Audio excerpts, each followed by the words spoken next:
Bismillahirrahmanirrahim. Assalamualaikum warahmatullahi wabarakatuh. Innal hamdalillah nahmaduhu wa nasta'inuhu wa nastaghfiruh wa na'udzu billahi min shururi anfusina wa min sayyiati a'malina may yahdihillahu fala mudilla lahu wa may yudlilhu fala hadiyalah.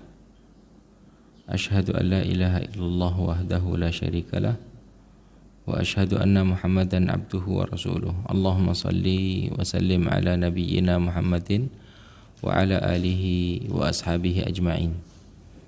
Allahumma rzuqna al-ilma ma yanfa'una warzuqna al-amala ma 'allamtana. Rabbana zidna ilman nafi'a warzuqna fahman jayyida. Segala puji bagi Allah Subhanahu wa ta'ala yang telah mengaruniakan berbagai nikmatnya kepada tiap-tiap kita hingga di pagi hari yang berbahagia ini kita kembali dapat bertemu, bertatap muka dalam keadaan sehat walafiat. Salawat serta salam marilah senantiasa kita curah limpahkan kepada baginda Nabi besar Muhammad sallallahu alaihi wasallam beserta keluarga, sahabat dan pengikut-pengikutnya termasuk kita semua. Amin amin ya rabbal alamin. Ayuhal hadiruna rahimani wa rahimakumullah. Kita sampai pada pembahasan tentang ma yukrahu fis shalah, tentang perkara-perkara yang dimakruhkan di dalam salat. Kalau pada pertemuan sebelumnya kita telah menyampaikan tentang perkara-perkara yang dapat membatalkan salat seorang hamba, maka pada kesempatan pagi hari yang berbahagia ini kita masuk kepada tema tentang perkara-perkara yang dimakruhkan di dalam salat. Al-karahatu fi istilahil fuqaha, makruh atau karahah menurut istilah para fuqaha hiya nahyu 'ani syai'i min ghairi ilzamin bitarki, yaitu larangan akan sesuatu namun tidak sampai diwajibkan. Nah, larangan akan sesuatu namun tidak sampai wajib untuk ditinggalkan. Dan hukum daripada makruh itu sendiri annahu yuthabu tarikuhu. Makruh itu hukumnya orang yang meninggalkan perkara-perkara yang dimakruhkan maka akan memperoleh pahala. Akan memperoleh pahala di sisi Allah Subhanahu wa taala, wala yu'aqabu fa'iluh. Namun ketika ia melakukannya, ia tidak sampai disiksa, tidak sampai dihukum oleh Allah Subhanahu wa taala. Wa yajuzu fi'luhu 'indal hajati min ghairi ittirar. Dan perkara-perkara yang makruh itu boleh untuk dilakukan jika memang dibutuhkan walaupun tidak dalam keadaan darurat. Jika dibutuhkan walaupun tidak dalam keadaan darurat. Nah, ini adalah makna makruh. Jadi sekali lagi makruh itu adalah larangan akan sesuatu namun tidak sampai pada derajat yang wajib untuk ditinggalkan. Nah, hukumnya yang meninggalkan perkara makruh dapat pahala. Kalau misalkan dia melakukan perkara yang makruh maka tidak sampai dihukum orang ini, tidak sampai berdosa. Nah, ya, dan perkara yang makruh ini memungkinkan untuk dilakukan jika dibutuhkan walaupun tidak dalam keadaan darurat. Nah, ini adalah makna perkara-perkara yang makruh. Meskipun perkara-perkara yang dimakruhkan yang berkaitan dengan pelaksanaan amalan ibadah salat seseorang, ada di antara perkara-perkara yang dimakruhkan itu yang derajatnya diharamkan oleh Nabi sallallahu alaihi wasallam dikarenakan adanya ancaman-ancaman yang disampaikan oleh Nabi kita Nabi Muhammad sallallahu alaihi wasallam. Ma'asyiral muslimin rahimani wa rahimakumullah. Nah, maka di sini di dalam kitab Al-Fiqhul Muyassar disebutkan yukrahu fi sholati al-umurut taliyah. Dimakruhkan di dalam pelaksanaan ibadah salat beberapa perkara berikut. Nah, ini kita akan membicarakan tentang hal-hal yang hendaknya dihindari oleh seorang muslim di dalam salatnya. Karena ini tentunya menyelisihi yang dituntunkan oleh Nabi sallallahu alaihi wasallam, ya. Maka perkara-perkara tersebut adalah al-iktisaru 'alal Fatihati fir rak'atainil ulayaini li mukhalafati dzalika li sunnatin nabiyyi sallallahu alaihi wasallam wa hadyihi fis shalah. Yang pertama, perkara yang dimakruhkan di dalam salat itu adalah mencukupkan diri di dalam membaca surat Al-Fatihah pada 2 rakaat pertama. Nah, jadi kalau kita salat lalu kemudian kita hanya mencukupkan diri membaca suratul Fatihah dengan tidak membaca doa iftitah di rakaat pertama, tidak juga membaca surat-surat di dalam Al-Quran setelahnya pada 2 rakaat yang pertama. Nah, maka ini masuk dalam kategori perkara-perkara yang dimakruhkan. Kenapa? Karena memang hal ini menyelisihi tuntunan Nabi Shallallahu Alaihi Wasallam. Kalau sahnya kira-kira sah enggak? Hanya membaca surat Al-Fatihah saja, sah atau tidak? Sah, karena ia telah menunaikan rukun di dalam sholat tersebut, yaitu membaca surat Al-Fatihah di setiap rakaat. Nah, akan tetapi di sana ada amalan sunnah yang dilakukan oleh Nabi Sallallahu Alaihi Wasallam, yang dituntunkan oleh Nabi Sallallahu Alaihi Wasallam, seperti halnya membaca doa iftitah ataupun membaca ta'awudz, lalu kemudian setelah itu membaca surat ataupun ayat-ayat di dalam Al-Quran setelah kita membaca surat Al-Fatihah di 2 rakaat pertama. Nah, maka kalau misalkan ini kita tinggalkan, nah ini masuk dalam kategori makruhat shalah, perkara-perkara yang dimakruhkan di dalam amalan ibadah salat kita. Nah, maka harus dilakukan, ya. Maka hendaknya kita upayakan untuk kita lakukan di 2 rakaat pertama ini seperti yang disunnahkan, yang dituntunkan oleh Nabi Sallallahu Alaihi Wasallam. Yang kedua, ahibatil kiram ma'azzanu azzakumullah, adalah tikrarul Fatihah, mengulangi pembacaan surat Al-Fatihah. Li mukhalafati dzalika aidan li sunnatin nabiyyi sallallahu alaihi wasallam, karena hal itu menyelisihi tuntunan Nabi. Jadi dalam 1 rakaat sampai 2 kali kita baca, 3 kali kita baca. Nah, maka ini tidak dilakukan oleh Nabi kita, Nabi Muhammad sallallahu alaihi wasallam. Lakin in karraraha li hajatin ka ayyakuna fatahul khusyu'u wa hudurul qalbi inda qiraatiha fa arada tikraraha liyahdur qalbuhu fala ba'sa bidzalika, lakin bi syarti alla yajurruhu dzalika ila al-waswas. Akan tetapi diperbolehkan mengulangi membaca surat Al-Fatihah jika dibutuhkan. Kapan? Seperti ketika kita sedang sholat namun tidak khusyuk, namun hati kita sedang tidak hadir di saat kita melaksanakan ibadah sholat tersebut. Di saat kita membaca surat Al-Fatihah, hati kita itu tidak hadir, maka lalu kemudian kita mengulangi membaca surat Al-Fatihah itu dengan hadirnya hati kita, maka itu diperbolehkan selama hal itu tidak membawa kita kepada perkara yang was-was, ya? Tidak membawa kita kepada perkara yang was-was. Namun ketika hal ini menjadi satu kebiasaan, nah ini jatuhnya ke dalam perkara was-was ini, bagian daripada godaan syaitan, Nah, maka perkara kedua, hibatil kiram azzan wa azzakumullah, yang dimakruhkan di dalam salat adalah mengulangi bacaan surat Al-Fatihah. Jadi surat Al-Fatihah ini cukup dibaca 1 kali di setiap rakaatnya. Ma'asyiral muslimin rahimani wa rahimakumullah. Lalu kemudian yang ketiga, yukrahul iltifatul yasir fi sholati bila hajah. Dimakruhkan menoleh ringan di dalam sholat tanpa adanya kebutuhan. Noleh pada saat sholat ini tidak sampai membatalkan sholat, akan tetapi masuknya ke dalam perkara yang dimakruhkan. Salat Allahu Akbar, lalu kemudian tiba-tiba ada yang memalingkan konsentrasi salat kita, entah anak-anak kecil yang sedang bermain misalkan, atau orang yang sedang lewat sehingga menjadikan kita tolah-toleh. Nah, maka yang seperti ini masuknya ke dalam perkara yang dimakruhkan di dalam salat. Nah, jadi kalau menoleh itu adalah dengan menggunakan kepala atau dengan menggunakan lirikan mata. Nah, ini masuknya dalam kategori yang dimakruhkan. Nah, karena kalau sampai kita membalikkan badan kita, anggota tubuh kita yang kita balikkan, batal sholatnya. Kenapa? Karena menyelisihi istiqbalul kiblah. Nah, karena tidak lagi menghadap ke arah kiblat, yang mana menghadap ke arah kiblat merupakan salah satu syarat di dalam pelaksanaan ibadah sholat. Nah, maka di poin yang ketiga di sini ahibatil kiram, menoleh ringan di dalam sholat dengan tanpa adanya kebutuhan ini makruh, menyelisihi tuntunan Nabi sallallahu alaihi wasallam.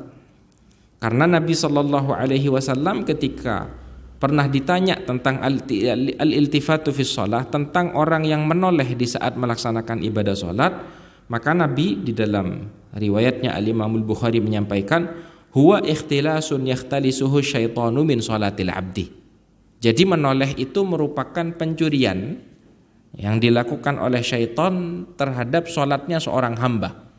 Nah, jadi syaitan itu diantara tipu dayanya bagi seseorang yang sedang melaksanakan ibadah salat, itu disibukkan, ya, itu dijadikan diantaranya untuk dia melirik, untuk dia menoleh akan sesuatu yang tidak ada kebutuhan padanya. Nah, maka yang seperti ini masuknya ke dalam perkara yang dimakruhkan. Maka kalau kata Nabi, al-iltifatu ikhtilasun yakhtalisuhu syaitanu min sholatil abdi. Jadi menoleh itu merupakan pencurian yang berhasil dilakukan oleh syaitan terhadap sholatnya seorang hamba. Nah, ini adalah poin yang ketiga.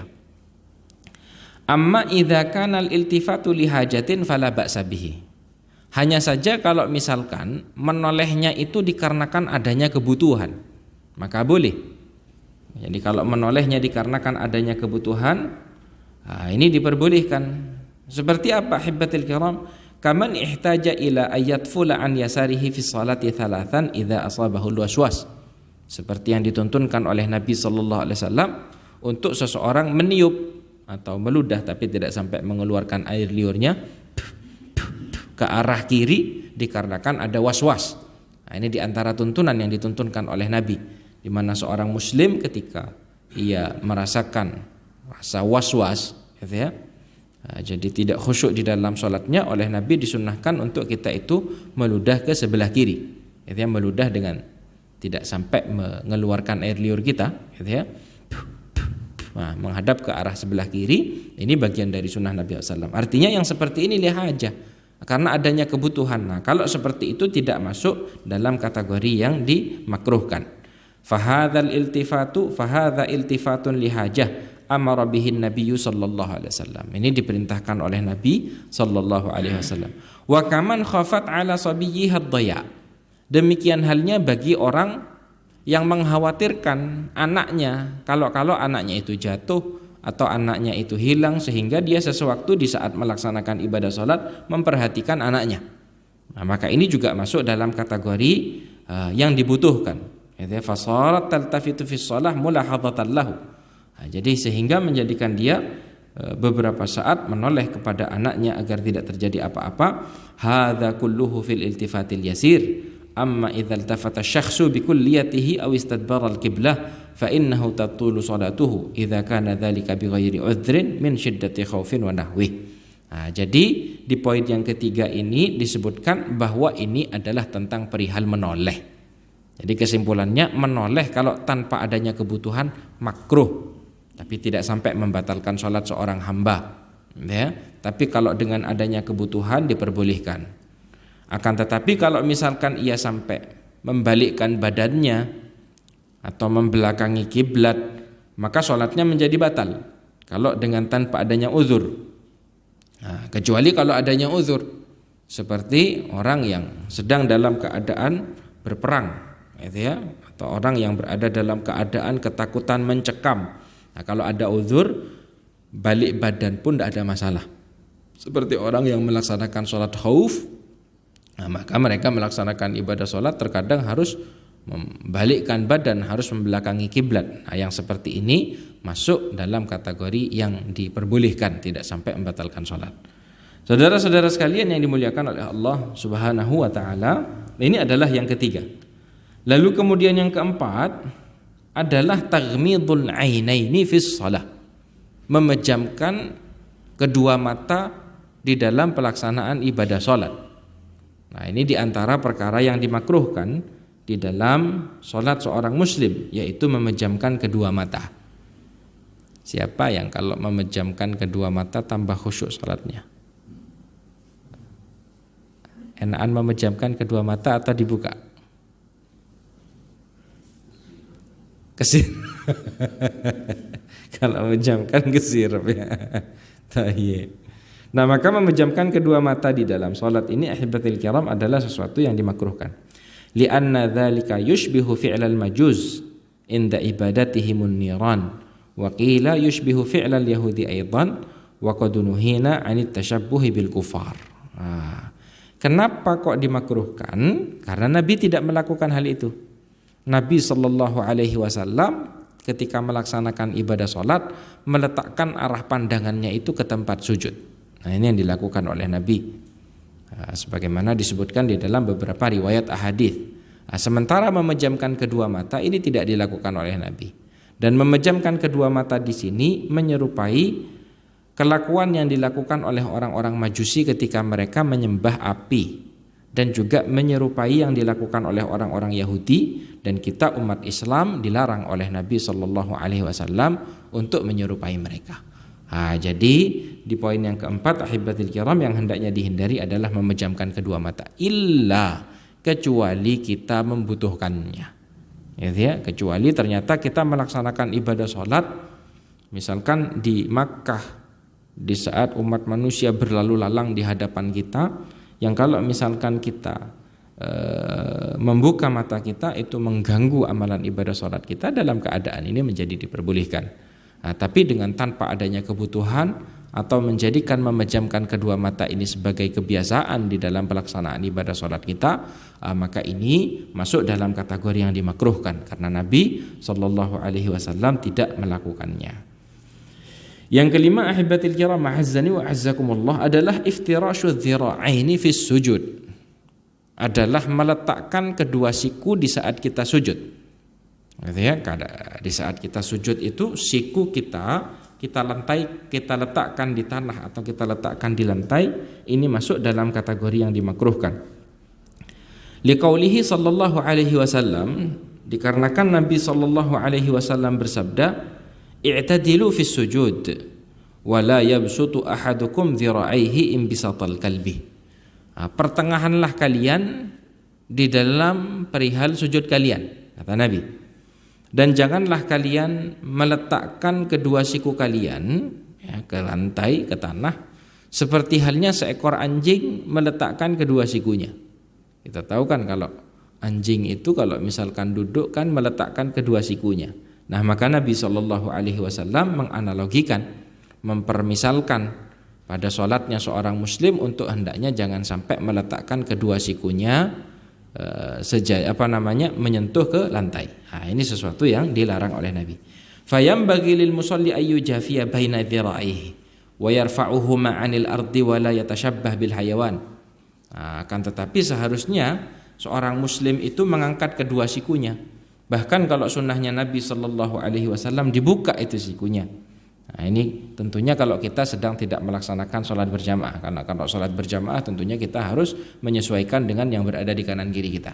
Ini kalau kita jadi imam atau misalkan kita sholat seorang diri, maka sunnahnya mengangkat siku kita lalu kemudian membentangkannya. Ini diantara yang dituntunkan oleh Nabi.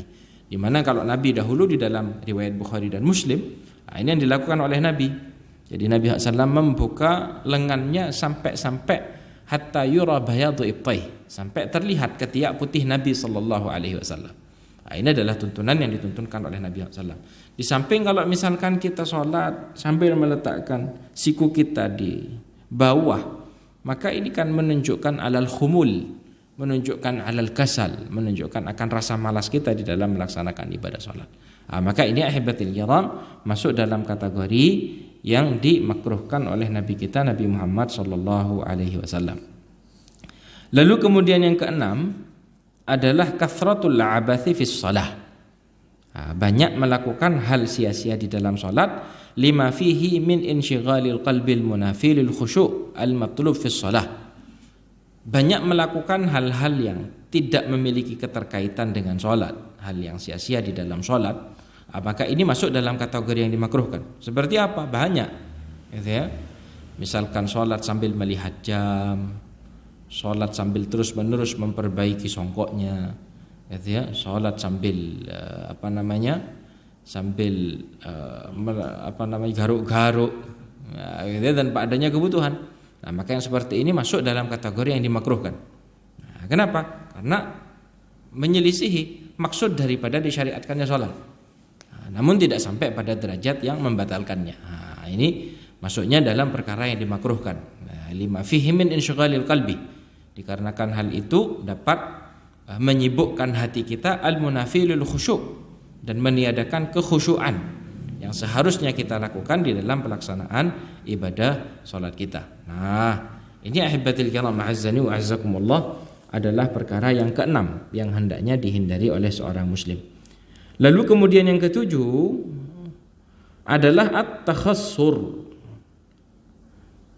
Li hadithi Abi Hurairah radhiyallahu anhu nuhiya ay yusalliya ar-rajulu mukhtasiran wa at-takhassur wal ikhtisar fi shalah wad'u ar-rajuli yadahu 'ala al-khasri wal khasirah wa hiya wasatul insan al-mustadaq fawqa al-warikaini wa qad 'allalat Aisyah radhiyallahu anha al-karahata bi anna al-yahuda taf'aluhu. Nah, jadi perkara yang ketujuh yang dimakruhkan di dalam amalan ibadah salat ahibatil kiram adalah takhassur. Takhassur itu maknanya adalah meletakkan kedua tangan di atas pinggang kita. Meskipun kalau di masyarakat kita hampir tidak ada gitu ya, orang salat sambil meletakkan tangan di atas kedua pinggangnya. Ya mungkin ada kalau kecapean. Kalau kecapean mungkin saja ada. Nah, maka ini masuk dalam kategori yang dimakruhkan. Ilahnya sebagaimana disampaikan oleh Ummul Mukminin Aisyah radhiyallahu taala anha dalam riwayatnya Al-Imam Al-Bukhari adalah karena perilaku yang seperti ini dilakukan oleh orang-orang Yahudi. Nah, maka memang kita ini sebagai umat Nabi Muhammad dilarang untuk menyerupai ahlul milalil ukhra, orang-orang pemeluk agama yang lain. Jadi kaum muslimin ini memiliki ciri khas, tidak perlu dicampur-campur dengan yang lainnya. Baik. Lalu kemudian yang kedelapan, di antara perkara-perkara yang dimakruhkan di dalam salat adalah as-sadlu wa taghtiyatul fammi fis shalah. Jadi sadl, lalu kemudian menutup mulut di dalam pelaksanaan ibadah salat. Li hadithi Abi Hurairah radhiyallahu anhu qala, karena di dalam hadis Abu Hurairah beliau menyampaikan naha Rasulullah sallallahu alaihi wasallam an sadli fis shalah wa ayyughatti ar-rajulu fahu. Nabi itu melarang umatnya untuk melakukan sadl di dalam pelaksanaan ibadah salat. Apa yang dimaksudkan dengan as-sadl? Was-sadlu ayatraha al-musalli ats-tsauba ala katifaihi. Jadi sadl itu memiliki makna seseorang meletakkan kain di atas kedua pundaknya wala yarudda tarafaihi ala al-katifain. Jadi hanya diletakkan begitu saja. Hanya diletakkan begitu saja.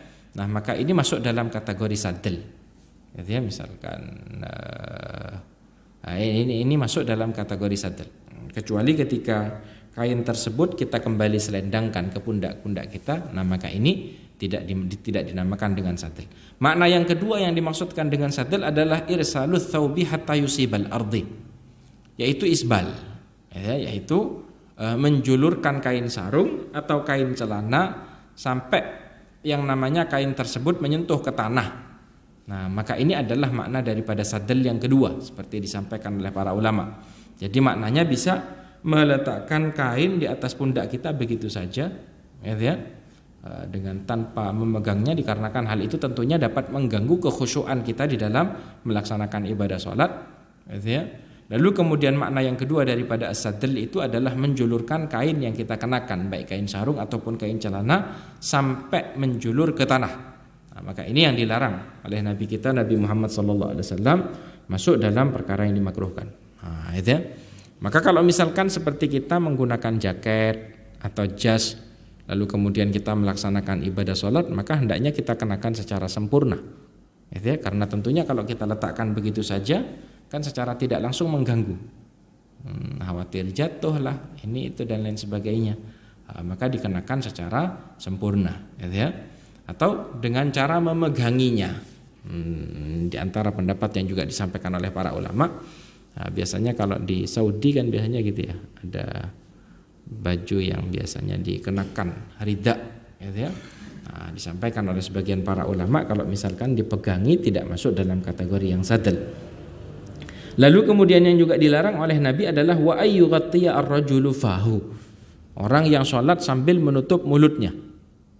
Menutup mulut ini bisa dengan menggunakan alat masker misalkan, atau misalkan menggunakan sorbannya dengan tanpa adanya kebutuhan, atau menutup mulut dengan tidak menggerakkan mulutnya, lisannya di dalam membaca bacaan sholat. Ini juga bisa memiliki makna demikian. Gitu ya. Dan ini sesuatu yang dimakruhkan oleh Nabi illa lihajah, kecuali jika dibutuhkan. Ternyata masa corona, gitu ya, masa corona, dan kita melaksanakan sholat berjamaah, khawatir membahayakan orang lain atau memperoleh bahaya dari orang lain, lalu kemudian kita menggunakan masker, maka ini masuk dalam pengecualian. Tapi kalau tanpa adanya kebutuhan, Nabi SAW, ini dalam riwayatnya Al-Imam Abu Dawud, Al-Imam Tirmidzi, dan dihasankan oleh Al-Imam Al-Albani, wa ayyughattiya ar-rajulu fahu. Jadi diantara yang dilarang oleh Nabi SAW adalah seseorang yang sholat sambil menutup mulutnya, Lalu kemudian yang kesembilan, ahibatil kiram, adalah musabaqatul imam, mendahului gerakan imam. Ini hendaknya dihindari. Ini kalau mendahului gerakan imam ini termasuk yang diharamkan oleh Nabi sallallahu alaihi wasallam. Kenapa? Karena Nabi di dalam riwayat Bukhari dan Muslim menyampaikan, "Amma yakhsha ahadukum idza rafa'a ra'sahu qabla al-imam." Tidakkah seseorang di antara kalian takut ketika ia mengangkat kepalanya sebelum imam, ayyaj'alallahu ra'sahu ra'sa himarin aw yaj'ala suratahu surata himar. Kalau Allah Subhanahu wa taala menjadikan kepalanya seperti kepala keledai atau wajahnya seperti wajah keledai. Gitu ya. Ini ancamannya cukup keras. Tidakkah orang yang mendahului imam mengangkat kepalanya sebelum imam, baik itu pada rukuk, imam masih rukuk, kita terburu-buru terlebih dahulu mengangkat kepala kita ya dengan i'tidal, atau misalkan ketika sujud menuju duduk di antara dua sujud, kita terburu-buru mendahului imam atau menuju ke rakaat berikutnya. Maka kata Nabi SAW, tidakkah orang yang mengangkat kepalanya sebelum imam itu takut kalau Allah merubah kepalanya menjadi kepala keledai atau merubah wajahnya seperti wajah keledai, kata Nabi SAW. Kenapa kok harus terburu-buru? Orang kita kan tidak mungkin mendahului imam di dalam salam, gitu ya. Kalau kita salam duluan sebelum imam kan tidak sah salat kita. Lah kok masih harus terburu-buru mendahului imam? Maka di dalam hadis ini Nabi SAW memberikan ancaman. Makna daripada yang disampaikan oleh Nabi merubah kepala menjadi kepala keledai ataupun wajah seperti wajah keledai, ini bisa memiliki makna yang hakiki. Artinya dirubah beneran. Apakah mungkin bagi Allah Subhanahu wa taala? Tidak ada yang tidak mungkin bagi Allah Subhanahu wa taala. Dahulu orang-orang Yahudi pernah ada yang oleh Allah Subhanahu wa taala dijadikan al-qiradata wal khanazir. Artinya ketika mereka menyelisihi perintah Allah, dijadikan oleh Allah Subhanahu wa taala sebagai babi dan kera-kera. Artinya manusia dirubah wujudnya oleh Allah Subhanahu wa taala. Juga bisa memiliki makna ma'nawi. Jadi himar itu adalah hewan yang di dalam istilahnya orang-orang Arab itu yudrabu bihil mathal bil baladah. Jadi kalau himar itu, keledai itu biasanya dipermisalkan akan hewan yang bodoh. Jadi dikhawatirkan ini juga bisa memiliki makna maknawi. Orang yang mendahului imam di dalam sholatnya, Allah Subhanahu wa taala letakkan padanya sifat-sifat kebodohan seperti yang terletak pada keledai. Maka ini hendaknya diperhatikan. Jadi seseorang itu di dalam melaksanakan ibadah sholat jangan sampai mendahului imamnya, akan tetapi mengikuti imamnya. Tidak lalu kemudian terlambat sampai imam sudah nyampe mana kita masih belum mengikutinya.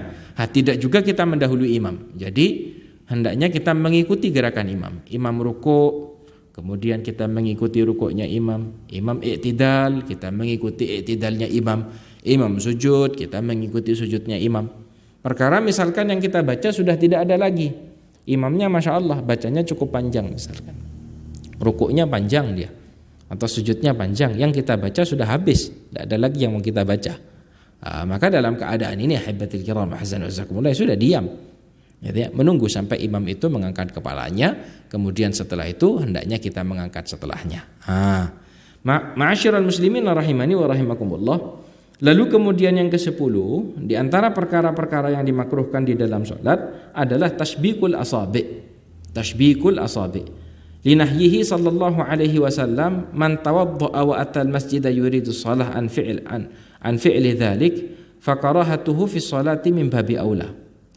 Jadi karena Nabi sallallahu alaihi wasallam melarang umatnya bagi yang berwudu dan datang ke masjid, Nabi sallallahu alaihi wasallam melarang umatnya itu untuk tasbikul asabi. Apa itu tasbikul asabi? Tasbikul asabi itu adalah menyatukan jari jemari. Ini sesuatu yang dilarang kalau kita datang ke masjid-masjid Allah Subhanahu wa taala. Apalagi di dalam salat. Misalkan di dalam sholat karena kecapean, lalu kemudian setelah itu yang seharusnya kita bersedekah kita taruh di bawah misalkan. Nah ini masuk dalam kategori makruhat fi shalah. Nah maka saudara-saudara sekalian yang dimuliakan oleh Allah Subhanahu wa taala, wa amma tashbiku kharijas salati fala karahata fihi walau kana fil masjid li fi'lihi sallallahu alaihi wasallam iyyahu fi qissati dzil yadaini. Sementara kalau tasbik ini disebutkan di dalam kitab Al-Fiqhul Muyassar, menyatukan jari jemari ya, kalau di luar sholat walaupun seseorang berada di dalam masjid, nah ini masih masuk dalam kategori yang diperbolehkan karena pernah dilakukan oleh Nabi. Nabi itu pada kisah Dzul Yadain dalam riwayat Bukhari dan Muslim, ketika Nabi melaksanakan sholat 4 rakaat namun lupa baru melaksanakan 2 rakaat saja. Setelah itu Nabi SAW duduk di salah satu tiang masjid sambil menyatukan jari jemarinya. Artinya ini pernah dilakukan oleh Nabi dan itu di luar sholat. Akan tetapi kalau di dalam sholat, ya, nah maka hendaknya ini ditinggalkan oleh seorang muslim karena Nabi SAW memakruhkannya atau hendak melaksanakan. Jadi menunggu pelaksanaan ibadah sholat ini juga sempat dilarang oleh Nabi SAW di dalam melakukan hal tersebut. Lalu kemudian selanjutnya ahibatil kiram yang ke-11 adalah kaffus sya'ri wa thawbi, menahan rambut dan melipat pakaian. Li hadithi Abdullah bin Abbas radhiyallahu anhuma qala, karena di dalam hadisnya Abdullah bin Abbas dalam riwayat Bukhari dan Muslim, beliau menyampaikan umiran nabiyyu sallallahu alaihi wasallam ayasjuda ala sab'ati a'dzub. Nabi sallallahu alaihi wasallam itu diperintahkan untuk bersujud dengan menggunakan 7 anggota tubuhnya. 7 anggota tubuh ini adalah dahi dengan hidung, lalu kemudian kedua tangan, lalu kedua lutut, lalu kemudian kedua ujung jari jemari kaki. Wala yakuffa thawbahu wala sya'rah, dan untuk hendaknya dia tidak menahan pakaiannya dan tidak juga menahan rambutnya. Nah, ini yang disampaikan oleh Abdullah bin Abbas. Wal kaffu qad yakunu bi ma'nal jam'i ay la yajma'uha wa yadhummuha, wa qad yakunu bi ma'nal man'i ay la yamna'uha minal istirsali hala sujud, wa kulluhu minal abath al munafi lil khushu'i fi shalah. Jadi makna daripada kaffus sya'ri wa thawbi itu ahibatil kiram azzani wa azzakumullah, kalau pada rambut, nah itu bisa memiliki makna mengikatnya. Nah, jadi sesuatu yang hendaknya dihindari adalah mengikat rambut di saat melaksanakan ibadah sholat, atau makna yang kedua adalah menahan di saat kita itu melaksanakan ibadah sujud.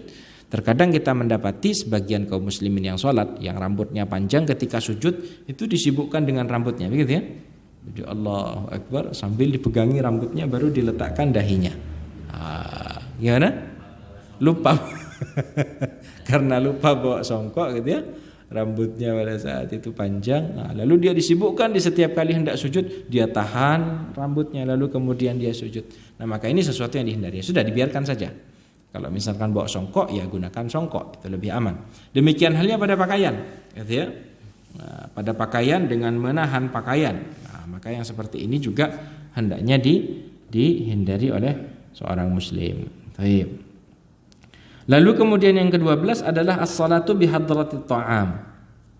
Salat di saat makanan dihidangkan, aw wa huwa yudafi'ul akhbathan, atau sedang menahan buang air besar dan buang air kecil. Nah, ini sesuatu yang juga dimakruhkan di dalam pelaksanaan ibadah salat karena dapat mengganggu kekhusyuan seseorang.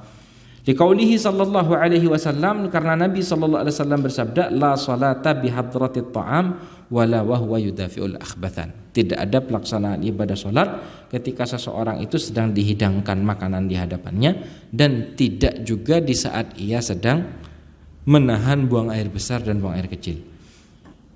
Amma karahatus salati bihadratit ta'am fadzalika masyrutun bitawaqqani nafsihi ilaihi wa raghbatihi fihi ma'a qudratihi ala tanawulihi wa kaunihi hadiran baina yadayhi.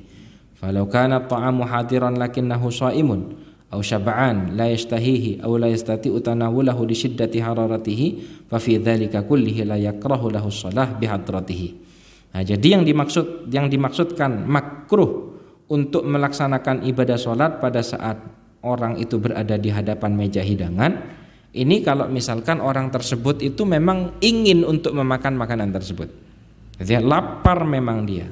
Jadi dia memang lapar dan mungkin untuk memakan makanan tersebut dan sudah dihidangkan di hadapannya. Nah, maka ini hendaknya mendahului makan baru kemudian setelah itu sholat.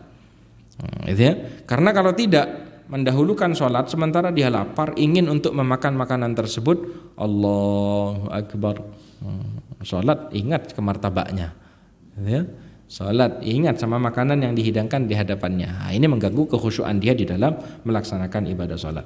Akan tetapi ahibatil kiram, kalau misalkan makanan dihidangkan di hadapannya sementara dia berpuasa, gitu ya, atau misalkan dia kenyang, tidak ingin untuk memakan makanan tersebut, atau misalkan masih panas tidak mungkin dimakan pada saat itu juga, dalam keadaan ini tidak ada masalah untuk dia mendahulukan sholatnya kemudian setelah itu ia makan. Nah, maka ini diperbolehkan. Tapi kalau misalkan dia lapar memang butuh untuk makan, maka dalam keadaan ini hendaknya dia mendahulukan makan.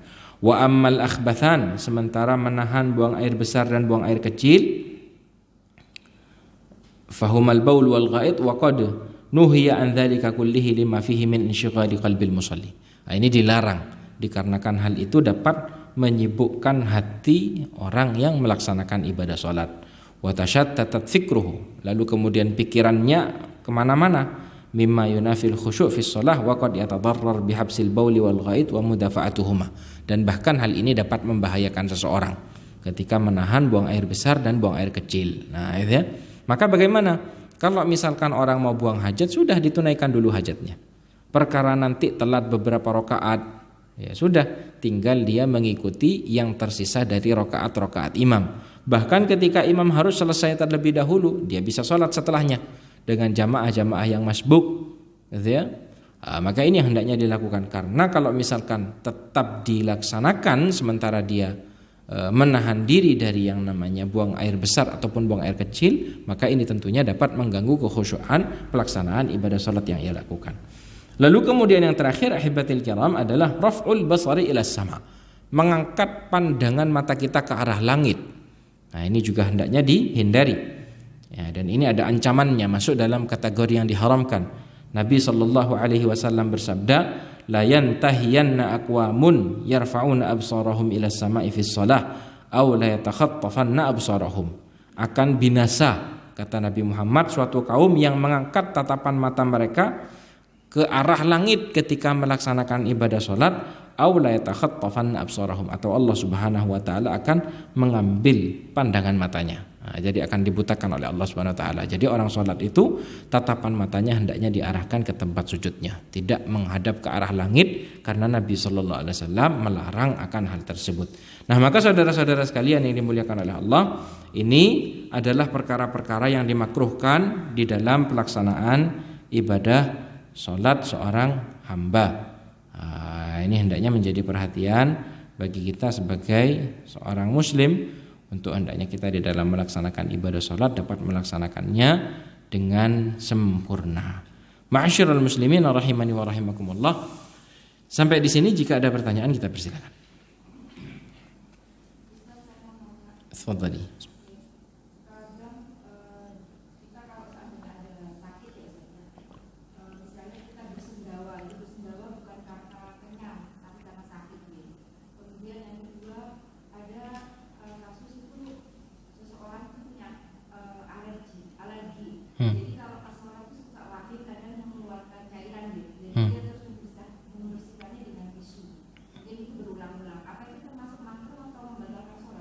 Barakallah. Baik, kalau yang pertama adalah apa tadi? Yang pertama? Sendawa. Tidak ada masalah, tidak ada masalah. Tidak sampai pada membatalkan sholat. Sendawa misalkan karena masuk angin misalkan, gitu ya, dikit-dikit, gitu ya, sedikit-sedikit bersendawa, tidak ada masalah, gitu ya. Hanya saja yang perlu diperhatikan, jangan sampai mengganggu kaum muslimin yang lain. Jangan sampai mengganggu kaum muslimin yang lainnya. Misalkan kalau misalkan sendawa kita itu dapat mengganggu saudara kita dari aroma yang tidak sedap, misalkan, maka Nabi SAW itu melarang umatnya untuk mendatangi masjid ketika umatnya ini baru makan makanan yang menimbulkan bau tidak sedap, gitu ya. Man akala thauman aw basalan fala yaqrabanna masjidana fa innal malaikata tata'adza kama yata'adza minhu banu adam. Kata Nabi, barang siapa yang makan bawang merah atau bawang putih mentah, maksudnya tidak dalam keadaan dimasak, maka jangan mendekati masjid-masjid kami. Ini harusnya masuk ke dalam perkara yang dimakruhkan di dalam sholat, namun di dalam kitab Fiqhul Muyassar tidak disebutkan. Maka jangan mendekati masjid-masjid kami. Kenapa? Karena para malaikat-malaikat Allah itu terganggu sebagaimana anak-anak Adam itu terganggu. Jadi kalau misalkan dia sedang sakit sampai terus-menerus bersendawa, ini merupakan bagian dari uzur. Kalau misalkan sendawanya itu dapat mengganggu orang lain, jadi bisa melaksanakan di rumah untuk melaksanakan ibadah salatnya. Tapi kalau misalkan hanya sendawa ringan, ya tidak ada masalah, tidak sampai pada membatalkan salat. Termasuk juga wahing-wahing, gitu ya. Wahing-wahing di dalam melaksanakan ibadah salat ini tidak membatalkan salat. Wahing-wahing di dalam pelaksanaan ibadah salat tidak sampai pada membatalkan salat. Yang membatalkan itu adalah al-qahqahah, tertawa terbahak-bahak. Ini baru membatalkan salat, gitu ya. Tapi kalau wahing ini kan memang bagian daripada yang yang tidak dapat kita tahan, gitu ya. Maka ini tidak sampai pada membatalkan ibadah sholat kita. Hanya saja memang kalau wahing-wahingnya itu ya karena sakit, flu berat misalkan, dan dapat mengganggu saudara-saudaranya yang lain ketika melaksanakan sholat berjamaah, maka ini dapat melaksanakan di rumah pelaksanaan ibadah sholatnya. Kalau wahingnya itu memang wahing berat, flu berat dia, gitu ya, yang kalau misalkan sholat wahing aja, ini kan mengganggu di kanan kirinya, gitu ya. Yang di kanan kirinya sambil tahan nafas itu. Makanya seperti ini hendaknya diperhatikan untuk tidak mengganggu saudara kaum muslimin yang lain di dalam pelaksanaan ibadah salat berjamaahnya. Wallahu a'lam. Membersihkan dengan tisu boleh, tidak ada masalah. Ya. Bahkan kalau misalkan tidak ada tisu, menggunakan kain yang kita gunakan. Misalkan ibu-ibu misalkan menggunakan muknahnya atau menggunakan jilbab besarnya, tidak ada masalah. Karena yang namanya air liur ini kan tidak masuk dalam kategori yang najis. Air liur ini kan tidak masuk dalam kategori yang najis, jadi tidak ada masalah. Jadi diperbolehkan. Gitu. Atau misalkan ada tisu, boleh. Gerakan yang seperti ini masuk dalam gerakan yang dibutuhkan, masuk dalam kategori gerakan yang dibutuhkan. Wallahu a'lam. Nah, termasuk juga mematikan HP, ini masuk dalam kategori al-harakatu lil hajah, gerakan yang dibutuhkan di dalam sholat, ya. Jadi di saat sholat Allahu Akbar, imam sudah memulai sholatnya, tiba-tiba nada deringnya berbunyi, gitu ya. Kalau nada deringnya ringan mungkin masih lumayan. Ini nada deringnya dangdutan misalkan, waduh, yang di kanan kirinya sudah pusing gitu. Maka dalam keadaan ini diperbolehkan, itu masuk dalam kategori lil hajah, diperbolehkan untuk yang namanya seorang muslim mematikan HP-nya lalu kemudian meletakkannya kembali. Karena kalau tidak dapat mengganggu orang satu masjid, bukan hanya dirinya yang terganggu, orang satu masjid jadi tidak khusyuk itu. Jadi tidak khusyuk. Ini hendaknya diperhatikan oleh seorang muslim. Jadi masuk dalam kategori yang diperbolehkan. Baik.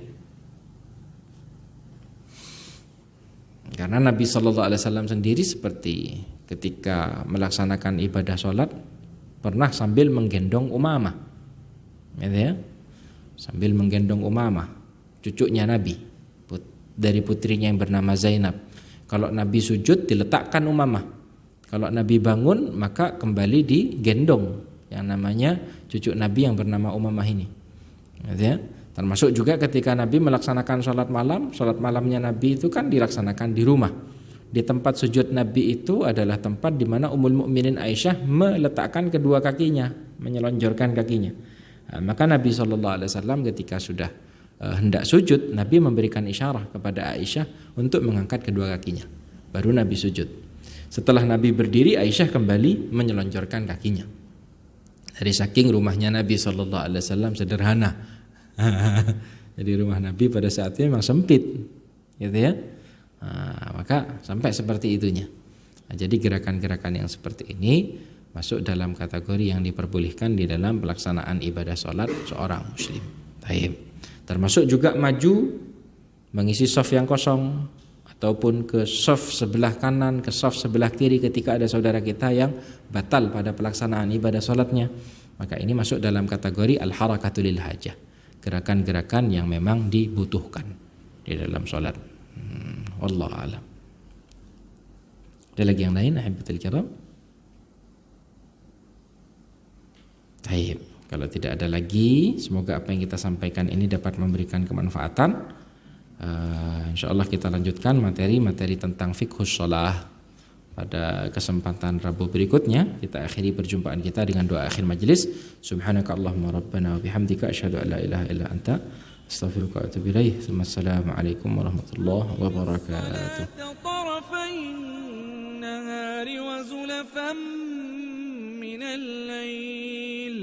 Innal hasanati yudhhibna as-sayyi'at dzalika dzikra lidz-dzakirin.